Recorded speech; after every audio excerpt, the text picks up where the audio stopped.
तो आप बोलेंगे ये गोबर गोमूत्र डाल के खेती कैसे की जाती है? इसका एक सरल सूत्र बताना चाहता हूं। जो भी किसान भाई हैं वो इसको लिख लें अपने कागज पर, अपनी कॉपी पर, नहीं तो ध्यान से सुन लें, क्योंकि ये सूत्र बताने पता नहीं कब कौन दोबारा आपके पास आएगा। ये सूत्र वो है जो खेती में उत्पादन तो ज्यादा देगा और खर्चा आपका पूरा घटा देगा। यूरिया का एक दाना डालना नहीं पड़ेगा और बहुत अच्छी फसल आपकी पैदा होगी। क्या करना है? गोबर डालना है, गाय का हो या बैल का हो या भैंस का हो। कितना गोबर डालना है और कैसे डालना है? अभी कई बार हम गोबर डालते हैं तो क्या करते हैं, गोबर को इकट्ठा करते हैं, एक खड्डे में भरते जाते हैं, वो सूखता रहता है, फिर जब सूख जाता है तो उठाकर खेत में डाल देते हैं। ये सूखा हुआ गोबर मत डालो, इससे कोई फायदा नहीं है। गोबर अगर खेत में डालना है तो गीला डालो, वो सबसे ज्यादा फायदा करता है। ऐसे में एक बात समझाऊं आपको, मैं आपको एक सूखी रोटी दूं खाने के लिए, आप जल्दी नहीं खा पाएंगे, और उसी रोटी को दूध में डाल के दे दूं, फटाफट खा लेंगे।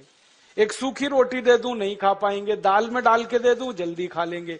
गीली चीज जल्दी हजम होती है, मिट्टी को भी और शरीर को भी। तो खेत की मिट्टी में गोबर डालो तो गीला करके डालो।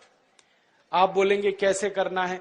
1 एकड़ खेत अगर हमारे पास है मान लो, तो 1 एकड़ खेत के लिए 15 किलो गोबर चाहिए, गाय का या बैल का या भैंस का। अब 15 किलो गोबर चाहिए और 15 लीटर मूत्र चाहिए, गाय का या तो बैल का या तो भैंस का। अब आप कहोगे गोबर इकट्ठा करना तो आसान है, मूत्र कैसे इकट्ठा करें? मूत्र इकट्ठा करना भी आसान। गाय बैल भैंस जब मूत्र देते हैं ना तो उसका समय एकदम पक्का है। गाय के बछड़े और बछड़ी को दूध पीने के लिए छोड़ो, तुरंत पेशाब करती है, डब्बा लगा के भर लो। ऐसे ही बैल करता है, ज्यादा देर बैठ के बैल खड़ा होगा, पेशाब करेगा, डब्बा भर लो। तो मूत्र ऐसे इकट्ठा कर सकते हैं। दूसरा एक तरीका है कि जहां जानवरों को हम रखते हैं वहां पत्थर बिछा दो, ईंट बिछा दो, थोड़ा पक्का कर दो, सीमेंट लगा दो, ढाल बना दो, एक नाली बना दो, नाली में खड्डा बना दो, तो जो भी मूत्र गिरेगा वो खड्डे में इकट्ठा हो जाएगा। और गाय के मूत्र की, बैल के मूत्र की, भैंस के मूत्र की विशेषता है कि इसकी एक्सपायरी डेट नहीं होती, ये खराब ही नहीं होता। 1 साल, 2 साल, 10 साल, 20 साल, 50 साल कभी खराब नहीं होता। तो भरे रहा है गड्ढे में, कोई फर्क नहीं पड़ेगा, बस उस गड्ढे में से उठाते रहो। 15 किलो गोबर, 15 लीटर मूत्र, दोनों को मिला लो, हाथ से ही मिला लो। एक प्लास्टिक का ड्रम ले लो, उसमें मिला लो। मिलाने के बाद इसमें 1 किलो गुड़ डाल दो, गुड़।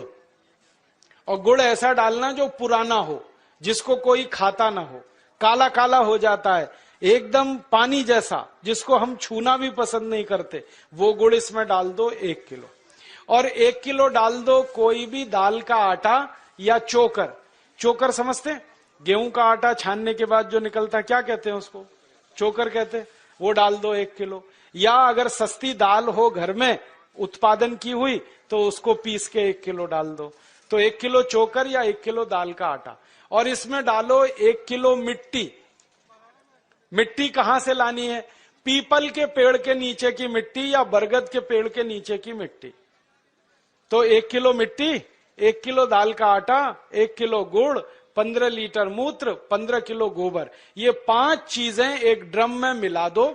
मिलाने के बाद 15 दिन इस ड्रम को छांव में रखो, धूप में मत रखना, छांव में, पेड़ के नीचे रख दो। छांव में रखने के बाद 15 दिन में खाद तैयार हो जाएगा। फिर इस खाद में 200 लीटर पानी मिलाओ और पानी मिला के जो घोल तैयार हुआ, इस घोल को खेत की मिट्टी पे छिड़क दो।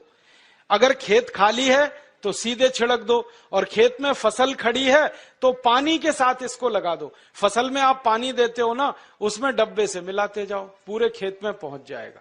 अब ये खाद गोबर, गोमूत्र, दाल का आटा, गुड़ और मिट्टी वाला जो तैयार होता है ना, ये यूरिया से 6 गुना ज्यादा ताकतवर है। हमने इसकी प्रयोगशाला में जांच कराई तो यूरिया डीएपी में जितनी ताकत है मिट्टी को देने के लिए, उससे 6 गुनी ज्यादा ताकत इसमें है। इसलिए इससे उत्पादन ज्यादा आता है।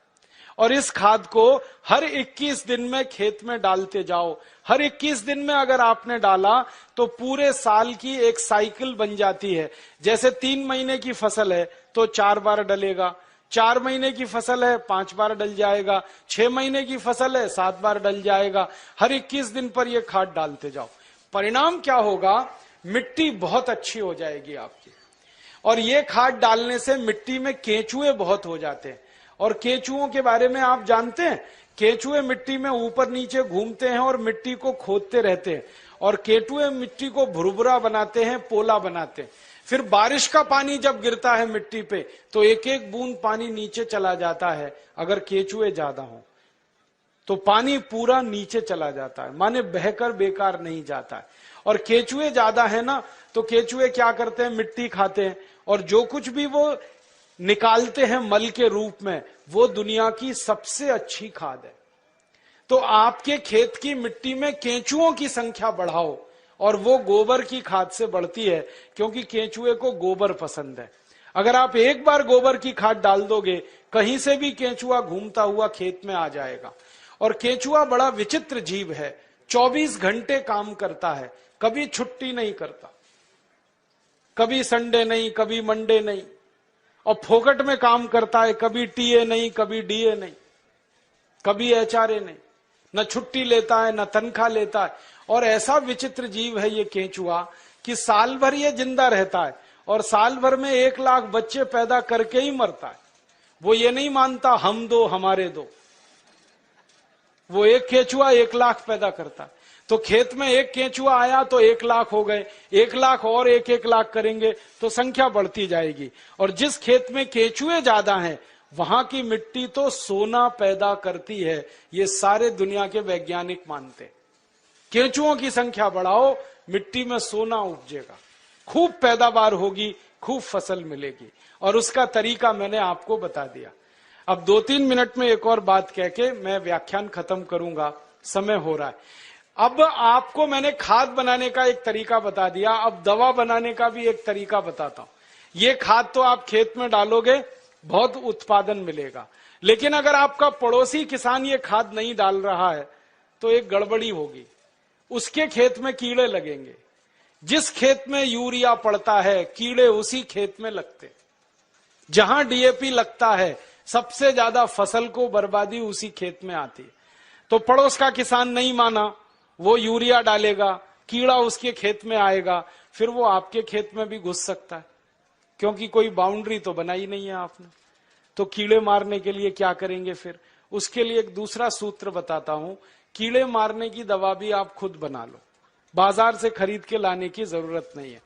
20 लीटर मूत्र ले लो किसी भी जानवर का, गाय का हो, बैल का हो, भैंस का हो, किसी का भी हो। अब इस 20 लीटर मूत्र में 2 से 2.5 किलो नीम के पत्ते पीस के डाल दो। नीम तो है, सब गांव में है। नीम की निम्बोली भी आती है, तो निम्बोली पीस के डाल दो, नहीं तो नीम के 2.5-3 किलो पत्ते पीस के डाल दो। फिर एक सीताफल का पेड़ होता है, देखा है, उसके पत्ते पीस के डाल दो 2-2.5 किलो। फिर एक पेड़ होता है, उसको आकड़ा कहते हैं, कहीं कहीं आक कहते हैं, कहीं आकड़ा कहते हैं, उसको अकौआ भी कहते हैं। तो उसका 2.5-3 किलो पत्ता पीस के डाल दो। फिर और एक पेड़ होता है जिसको हम लोग कहते हैं बेशरम, आप पता नहीं क्या कहते हैं। ये कैसा होता है मैं बताता हूं। बेशरम कहते हैं, समझते हैं, बहुत अच्छा। पान के जैसा पत्ता होता है, बिना बीज के होता है, बिना पानी के, इसलिए बेशरम कहते हैं उसको। हर गांव में होता है। तो 2.5-3 किलो बेशरम के पत्ते ले लो, 2-2.5 किलो नीम के पत्ते ले लो, 2.5-3 किलो इसके पत्ते ले लो सीताफल के, और 2.5-3 किलो आंकड़े के पत्ते ले लो, और इसमें आधा-पौना किलो तंबाकू पीस के डाल दो, और इसको खूब उबालो गोमूत्र में। उबालते समय इसमें एक काम और कर सकते हैं, आधा किलो लहसुन पीस के डाल दो, आधा किलो खूब तीखी मिर्च पीस के डाल दो, और उबाल के इसको ठंडा कर लो। ठंडा करके इसको छान लो। अब जो घोल बन गया है इसमें 200 लीटर पानी मिला दो, और ये 1 एकड़ फसल को किसी भी तरीके से सुरक्षित रख सकता है। और इसको स्प्रे कर दो खेत में। दवा तैयार हो गई। अब इस दवा को जब छिड़कना है तब छिड़क लो, बना के रखना है तो बना के रख लो। एक एक साल, दो दो साल ये दवा खराब नहीं होती, क्योंकि इसमें कोई भी ऐसी चीज नहीं है जिसकी एक्सपायरी डेट हो। तो कीटनाशक दवा बना लिया और खाद बना लिया। और अब तीसरा एक काम और कर लेना कि बीज जब खेत में डालते हैं तो बीज को खेत में डालने से पहले संस्कारित कर लेना। और संस्कारित कैसे करना? मान लो बीज लगाना है हमको गेहूं का, तो गेहूं का बीज लेना, पहले बीज बोने से 2 दिन पहले उसको 1 किलो गोबर, 1 लीटर मूत्र और 100 ग्राम चूना, चूना आप समझते हो, कलई चूना, 100 ग्राम कलई चूना, 1 किलो गोबर, 1 लीटर मूत्र, ये तीनों को मिला लो। कलई चूना को मिलाने का तरीका है कि पहले उसको पानी में डालो, खूब पानी को वो गर्म कर देगा, फिर ठंडा हो जाए तब उसको गोबर और मूत्र में मिला लो। मिला के ये घोल में गेहूं का बीज डाल दो और रात में डाल दो, सवेरे उस बीज को निकाल लो, निकाल के उस बीज को छांव में सुखा दो, और छांव में जब बीज सूख जाए फिर उसको खेत में लगाओ। तो इस बीज पर कभी भी कीड़ा नहीं आता, कोई कीट नहीं लगता, इतना बड़ा इंतजाम पहले ही हो जाता है, तो खर्चा बच गया और उत्पादन ज्यादा आता है। तो बीज संस्कार करके लगाना, खाद बनाने का तरीका बता दिया, कीटनाशक का तरीका बता दिया। और ये तीनों तरीके अगर किसान भाई इस्तेमाल करते हैं तो urea, DAP, super phosphate, endosulfan का 7 लाख करोड़ रुपया साल का हम बचा सकते हैं। और ये रुपया बचा के गोबर गोमूत्र से खेती करते हैं तो जानवरों की संख्या बढ़ा सकते हैं, और जानवरों की संख्या अगर बढ़ती है तो दूध भी ज्यादा मिलेगा, गोबर गोमूत्र भी ज्यादा मिलेगा। और मैं आपको एक बात कहना चाहता हूं कि आप सब किसान इसी तरीके से गेहूं पैदा करो, चावल पैदा करो, चना करो, दाल करो। हम भारत स्वाभिमान की तरफ से आपका सब खरीदने को तैयार है, क्योंकि भारत स्वाभिमान अगले साल से 1000 दुकानें खोलने जा रहा है पूरे देश में, जहां गोबर गोमूत्र का गेहूं मिलेगा, गोबर गोमूत्र का चावल मिलेगा, गोबर गोमूत्र का चना मिलेगा, जिसको अंग्रेजी में कहते हैं ना ऑर्गेनिक, एकदम शुद्ध देशी खाद का बनाया हुआ, गोबर का बनाया हुआ गेहूं, चावल, चना, दाल मिले। ऐसी 1000 दुकानें हम खोल रहे हैं। उन दुकानों पर आप जो पैदा करेंगे वो बेचने के लिए हम सुविधा देंगे, और आप बेचकर अपना मुनाफा रखो। दुकान चलाने के लिए 5-7% जो खर्चा आता है वो उसी में से निकल जाएगा। वो no profit no loss basis पे सारे देश में हम चलाना चाहते हैं। तो हम बेचने में मदद करेंगे, आप उत्पादन करो। और जब ये उत्पादन जरूरत से ज्यादा हो जाएगा तो हम इसको दुनिया भर के देशों में बेचना चाहते हैं, और दुनिया भर के देशों में ये बेचेंगे, 4 गुना मुनाफा आएगा। मैंने लंदन में देखा, एक डिपार्टमेंटल स्टोर में यूरिया डीएपी का आलू है 1 स्टर्लिंग पाउंड का 1 किलो, और गोबर गोमूत्र का आलू है 4 स्टर्लिंग पाउंड का 1 किलो। 4 गुना महंगा बिकता है। मेरे कई दोस्त हैं, वो किसान हैं, महाराष्ट्र में आम की खेती करते हैं। वो गोबर गोमूत्र का आम अमेरिका को एक्सपोर्ट करते हैं, तो एक आम की कीमत 65 रुपए मिलती है, और यहां यूरिया डीएपी का आम बेचते हैं तो 15 रुपए किलो में सब चला जाता है। कहां 65 रुपए का एक आम, कहां 15 रुपए का 1 किलो। तो मैं चाहता हूं कि सारे किसान जिनके पास सरप्लस प्रोडक्शन हो, उनको एक्सपोर्ट लाइसेंस उपलब्ध हो, तो सारी दुनिया में हम ये माल बेच सकते हैं। और पूरी दुनिया में भारत अकेला देश है जो ये सामान बेच सकता है, क्योंकि जो गाय और बैल हमारे पास है वो दुनिया में किसी के पास नहीं। दूसरे देशों के पास जो गाय है वो जर्सी गाय है, होलेस्ट्रियन और फ्रीजियन है, उसका गोबर ही काम का नहीं है, वो बिल्कुल बेकार, उसका मूत्र भी काम का नहीं। देशी गाय है ना, उसी के गोबर में ताकत है। जर्सी और विदेशी गाय का गोबर तो बिल्कुल बेकार है। तो इसमें जब गोबर लेना तो देशी गाय का, और मूत्र लेना तो देशी गाय का। और एक छोटी सी आखिरी बात कहता हूं किसानों के लिए, कि जिस गाय का गोबर गोमूत्र खेत में डालो 7 लाख करोड़ बचे, इसी गाय का, देशी गाय का मूत्र अगर आप पीना शुरू करो तो 6 लाख करोड़ और बचेगा, बीमारी ही नहीं आएगी। और गाय का मूत्र पियो तो सब बीमारी मिट जाएगी। मैं पिछले 12 साल से परीक्षण करता हूं, 48 बीमारियां हमारे शरीर की ऐसी हैं जो गाय के मूत्र से जड़ से ठीक हो जाती हैं। Tuberculosis, diabetes, arthritis, osteoarthritis, rheumatoid arthritis, bronchitis, bronchial pneumonia, ऐसी खतरनाक 48 बीमारियां गाय मूत्र पीने से जड़ से ठीक हो जाती। आप बोलेंगे कैसे पीना है? आधा कप गाय का मूत्र सवेरे सवेरे खाली पेट पीना है, सवेरे सवेरे रोज बस, और देशी गाय का पीना है। 3-4 महीने लगातार पी लो, सब बीमारी मिट जाएगी। आंखों में बीमारी है तो एक एक बूंद गाय का मूत्र आंखों में डाल लो, आंखों की बीमारी मिट जाएगी। कान में बीमारी है, कान में डाल लो, कान की बीमारी मिट जाएगी। सिर के बाल अगर झड़ते हो और बहुत ज्यादा रूसी आती हो, डैंड्रफ, गोमूत्र को पानी में मिला के बाल की मालिश कर लो, वो भी बीमारी मिट जाएगी। पांव में ठेक पड़ जाती हैं कई बार, और पांव कट जाते हैं, फट जाते हैं, क्रैक्स, गाय मूत्र की मालिश करके रात को सो जाओ, ये बीमारी भी मिट जाएगी। खाज हो जाए, खुजली हो जाए, गोमूत्र की मालिश करो, खाज खुजली मिट जाएगी। दाद हो गया, एक्जिमा, सोराइसिस, उस पे मालिश करो, वो भी मिट जाएगी। ऐसी बीमारी नहीं जो गोमूत्र से ना मिटे, बस इसको पीना है और लगाना है। अब बहुत लोग कहते हैं गोमूत्र पिएंगे कैसे, उसमें बास आती है। तो मुझे ये बताओ, दारू कैसे पी लेते हो? उसमें तो और भी बास आती है। दारू की बोतल पे बोतल गटक सकते हैं, तो गोमूत्र क्यों नहीं पी सकते? बस आधा कप पीना है। और आपको एक बहुत अच्छी बात बताता हूं कि जो लोग आधा कप गोमूत्र रोज पी सकते हैं, उनकी दारू छूट जाती है, क्योंकि गाय के मूत्र में भी सल्फर है और बहुत अधिक मात्रा में। दारू छूटती है, बीड़ी छूटती है, शराब, गुटखा, मावा, पान पराग सब छूट जाता है।